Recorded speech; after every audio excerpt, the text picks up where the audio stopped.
List of 22 taxi service startups in Southeast Asia. They are not Gojek, and certainly not Grab. They're not Gojek, and certainly not Grab, but they're well on their way reaching to underserved markets from Brunei to Timor Leste, and connect public with accessible transportation.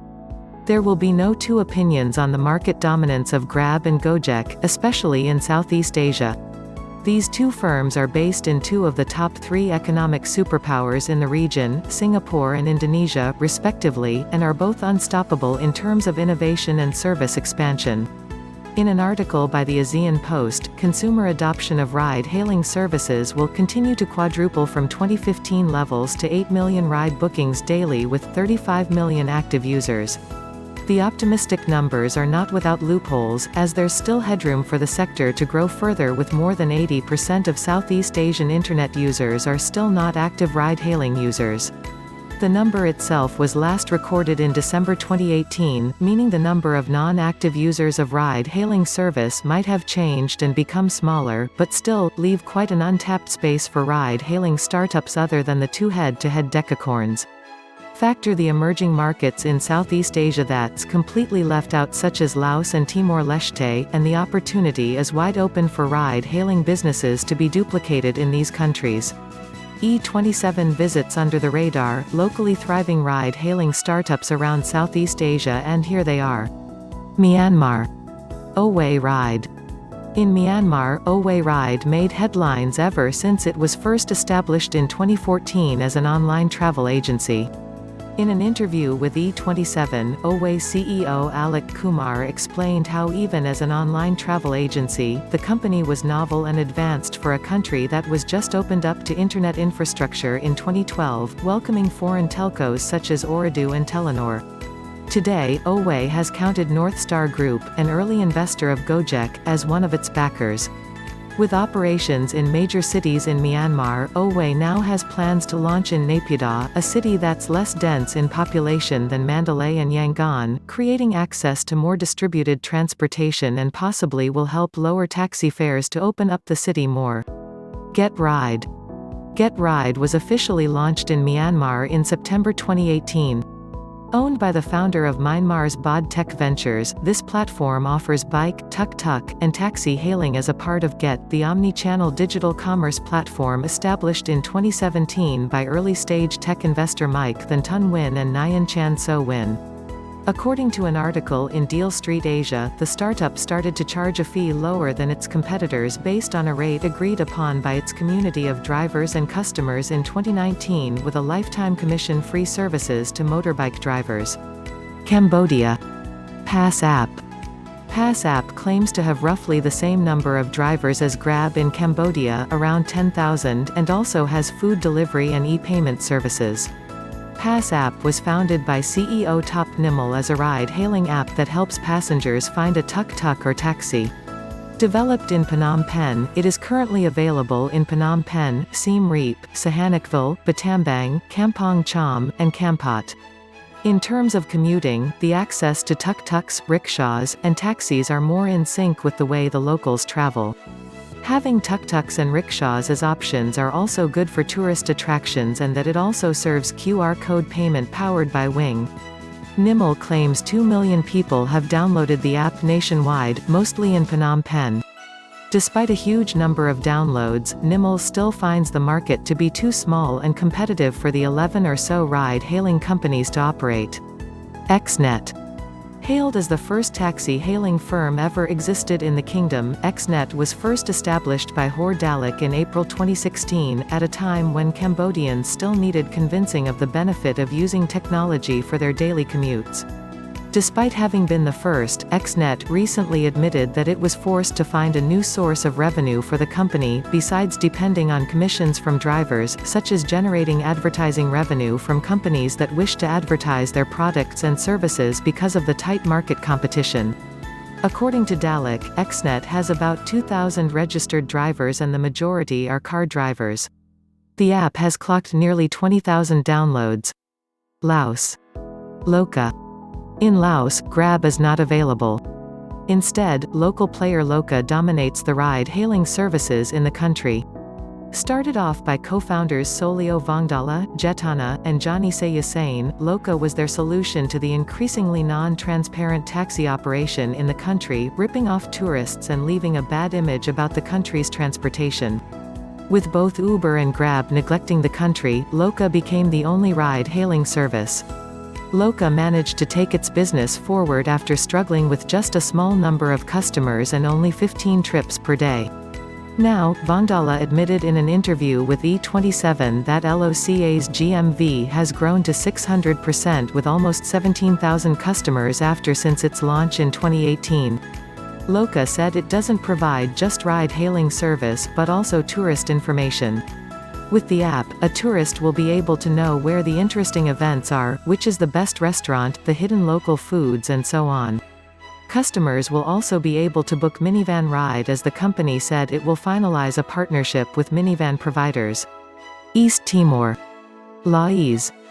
A quick Google search will reveal that Lais is the country's first and only ride-hailing service.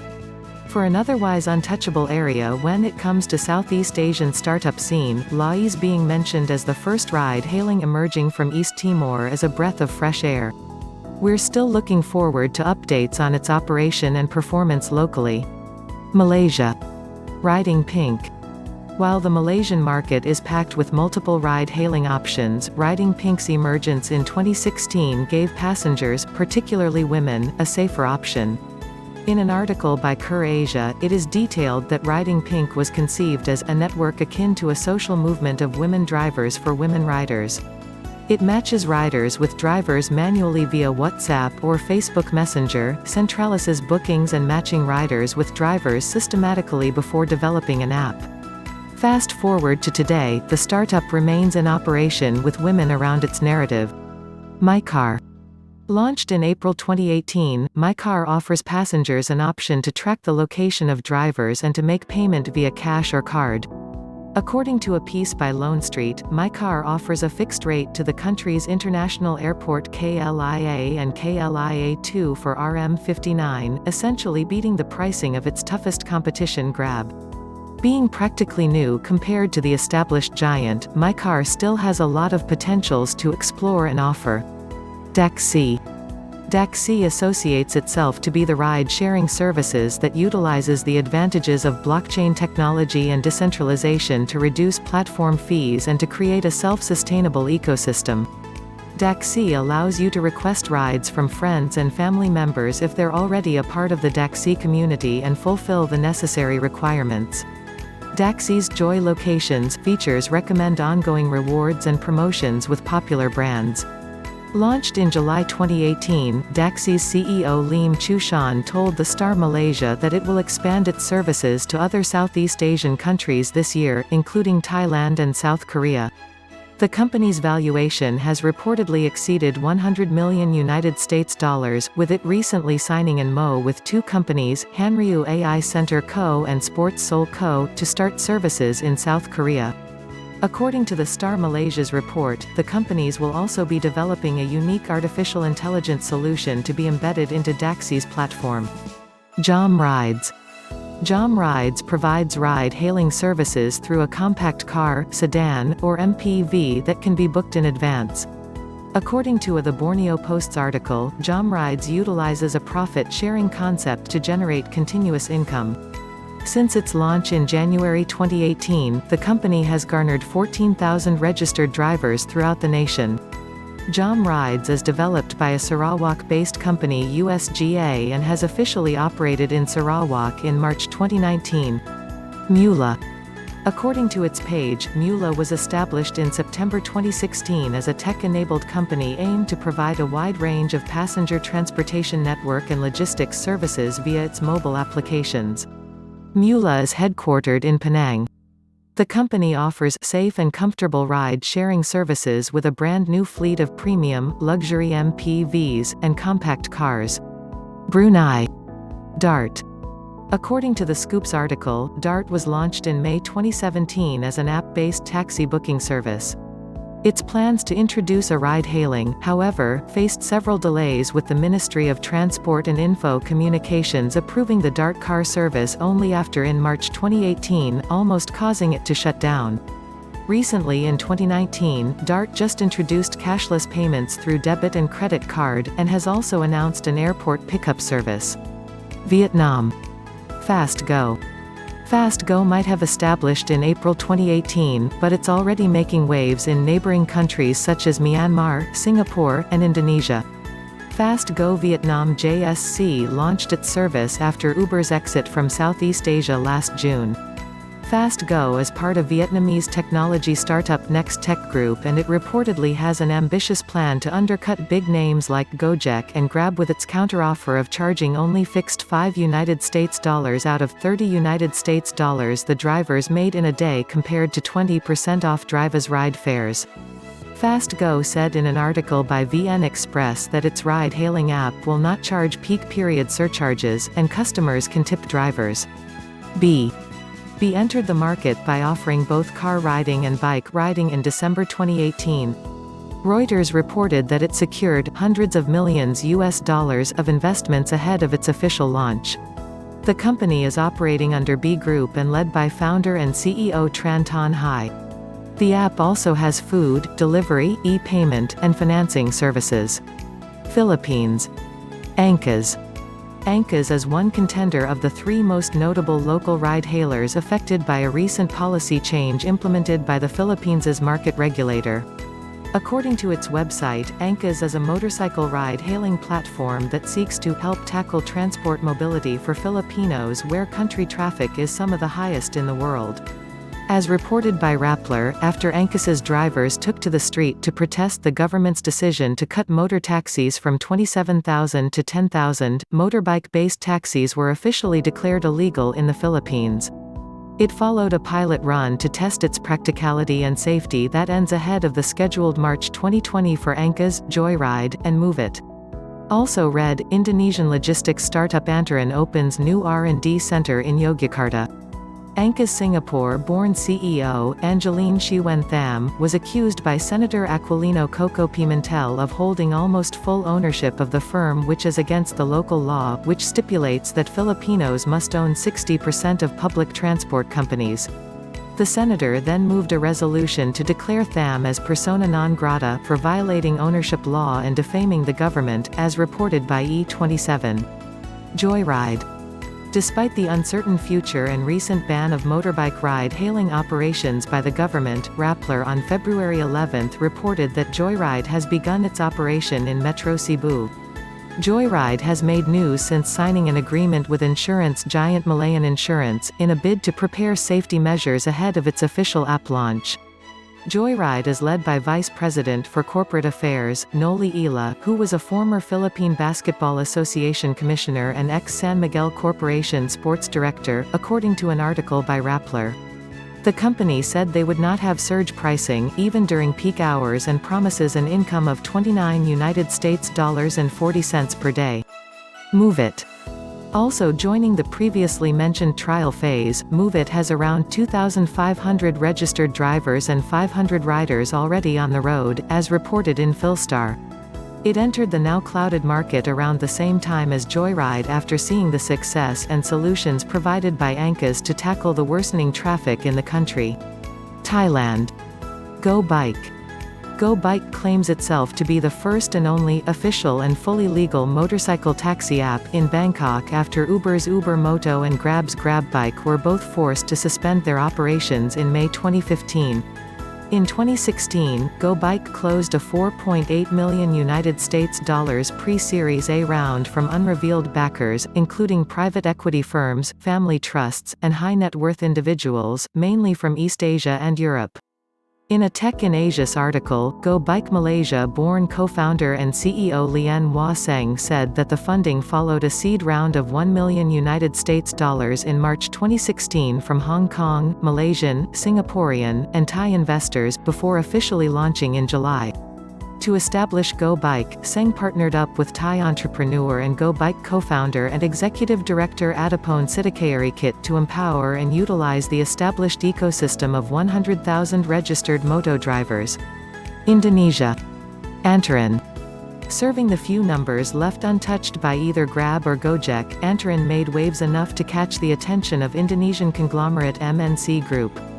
In January this year, through its subsidiary PT Indonesia Transport and Infrastructure Tbk IATA, MNC Group announced that it had signed a term sheet to acquire a majority stake in local motorcycle ride-sharing firm Antaran. The partnership, as reported by E27, was meant to drive the shift of Antaran's current services towards newer avenues such as food delivery, taxi collaboration with fleet operators, as well as car and helicopter rentals. Antaran currently has more than 300,000 drivers and 500,000 customers and operates in 100 cities in Indonesia. The company differentiates itself from Grab and Gojek by offering a monthly subscription to drivers, instead of slashing fees from each ride they make, without having to give the company commission fees.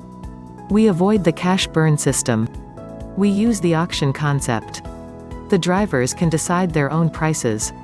Customers also can have their own preferences, according to the price, vehicles, or drivers, said Antaran CTO Rahmat Effendi. Asia Trans. Asia Trans is a more modest ride-hailing option. Suhartoni Yonathan Salusu, President-Director, started doing a trial run in a few cities in December 2018 to gauge public interest towards online motorbike Transjek and car ride-hailing Transcar. According to an Atmago article, Transjek and Transcar mostly cover big cities outside the Java Island cities like Palembang, Balikpapan, Samarinda, Padang, Makassar, but also in the capital city of Jakarta. Aside from Transjek and Transcar, the company claims to have 16 online services such as Transcend, Transbox, Transpickup, Transrent, Transfood, Transclean, Transmassage, Transmechanic, Transclean, Transsalon, Transmarket, TransUKM, Transstore, Transcare, Transpay, Transbarber, Dan Transticket, which is a whole lot of ecosystem on its own, just like Gojek. Singapore. Tata. Tata, operated by MVLLABS, differentiates its operation by offering a blockchain-based zero-commission ride-hailing service. Unlike other cab-hailing platforms, Tata takes zero commission from drivers. For riders, the platform matches them with a driver quickly using its matching tech, and the user can choose to pay with cash or debit credit card.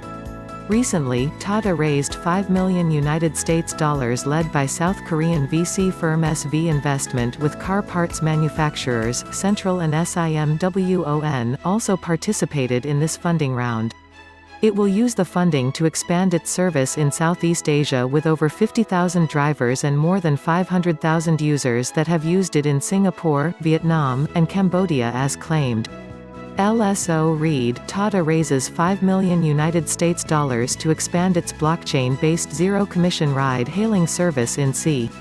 MVL is a mobility ecosystem based on the mass vehicle ledger incentive-based blockchain protocol. Mobility data such as transactions, movements, accidents, and maintenance of vehicles are recorded and connected in a single MVL ecosystem, allowing users to interact with MVL's mobility data ecosystem on the blockchain through connected services such as Tata and other upcoming services. Ride invites taxi drivers to join its RideX feature and accept jobs at dynamic pricing to open up an additional source of income for them, while reducing their idle time waiting in between street hail jobs, according to an article by Vulcan Post.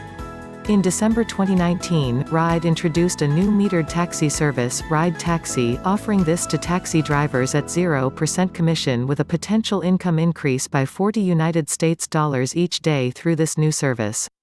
Ride hopes to add more than 4,000 drivers to its current pool of 29,000 drivers.